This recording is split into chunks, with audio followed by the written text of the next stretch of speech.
Hi friends, welcome to my channel. இன்றைக்கி carrot கீர் பண்ண போகிறேன். அதுக்கு 2 கேரட் எடுத்து தோல் சீவி வாஷ் பண்ணி அதை துருவி வச்சுருக்கேன். துருவின கேரட்டை ஒரு பாத்திரத்தில் சேர்த்துட்டு தண்ணி சேர்த்து வேக வச்சுக்கலாம்.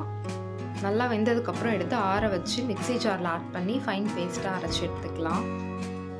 அதுக்கப்புறம் ஸ்டவ்வில் பாலை நல்லா காய்ச்சி எடுத்துக்கலாம். பால் காய்ச்சினதுக்கப்புறமா நம்ம அரைச்சி வச்ச கேரட் பியூரியை அதில் ஆட் பண்ணி கலந்துக்கலாம். கலந்துட்டு தேவையான அளவு சுகரை ஆட் பண்ணி மிக்ஸ் பண்ணிக்கலாம். நல்லா கொதித்து திக்கான கன்சிஸ்டன்சி வந்ததுக்கப்புறமா நான் பாதாம், பிஸ்தா, முந்திரிலாம் கட் பண்ணி வச்சுருக்கேன், அதை சேர்த்துக்கலாம். அது கூடவே கொஞ்சம் குங்குமப்பூவும் சேர்த்து மிக்ஸ் பண்ணிக்கிறேன்.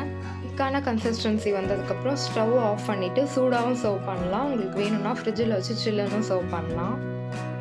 ரெடியான கேரட் கீரை ஒரு பவுலில் சேர்த்து மேலே நட்ஸ் அண்ட் குங்குமப்பூ சேர்த்து சர்வ் பண்ணிக்கிறேன். ரொம்பவே டேஸ்டியான கேரட் கீர் ரெடி ஆகிடுச்சு. நீங்களும் இதை உங்கள் வீட்டில் ட்ரை பண்ணி பார்த்துட்டு எப்படி இருக்குன்னு சொல்லுங்கள்.